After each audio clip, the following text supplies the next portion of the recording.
Good news para sa Lakers fans. Matapos ang ilang buwan ng paghahanap ng roster upgrades, may lumutang na trade idea na pwede magdagdag ng 3 and D players sa koponan. Ayon sa ulat, pwede nilang ipalit si Dalton Knecht, including the 2032 second round pick to acquire Keon Ellis from the Sacramento Kings.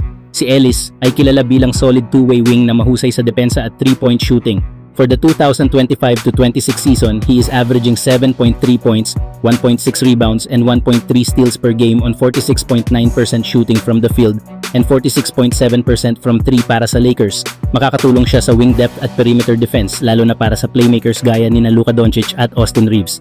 Samantala, si Dalton Knecht ay makakahanap ng bagong pagkakataon sa Kings, which could also help improve his season averages of 7.7 points and 2.2 rebounds on 46.5% shooting.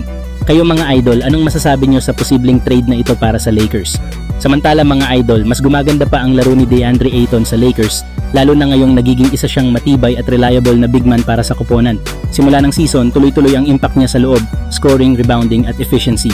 He is averaging 17.5 points, 8.4 rebounds, and 1.1 assists per game this season, shooting 65.7% from the field sa ganitong production.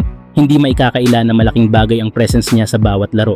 At kung pag-uusapan ng comparison, hindi man siya kasing dominante ni Anthony Davis noong nasa Lakers pa si AD, pero hindi rin naman nalalayo ang kanilang mga numbers. Ang kaibahan, at ito ang malaking advantage ni Ayton, ay ang pagiging available niya kada laro. Ayton has remained healthy and consistent throughout the season, malayo kay Anthony Davis na palaging naiipit sa injuries at madalas mawala sa rotation nung panahon niya sa Los Angeles sa laban nila kontra Milwaukee Bucks. Muling pinatunayan ni Ayton na kaya niyang maging primary big man ng Lakers. He finished the game with 20 points and 10 rebounds, delivering a solid double-double against the Bucks sa offense. Maayos ang positioning niya.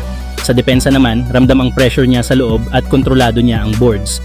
Sa kabuuan, nagiging perfect fit si DeAndre Ayton sa Lakers, efficient, stable, healthy at laging present. Kung tutuloy-tuloy ang ganitong laro niya, posibleng maging isa siyang core piece na matagal pang aasahan ng franchise.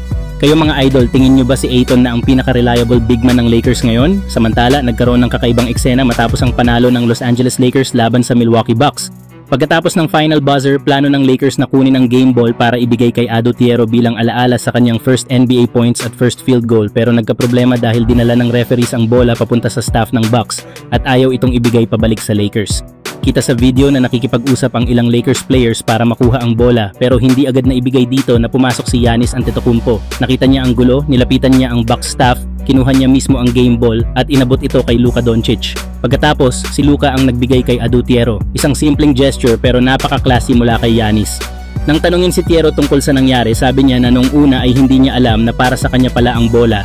Pero sobrang thankful siya sa team at ramdam daw niya kung gaano sila kakonektado at kung gaano nila gustong magtagumpay ang isa't isa bilang isang grupo.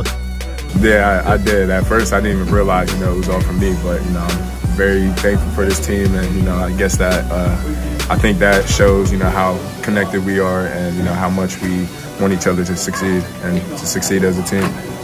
Si Adottiero ay nagtapos na may 4 na puntos, 1 rebound at 1 dunk.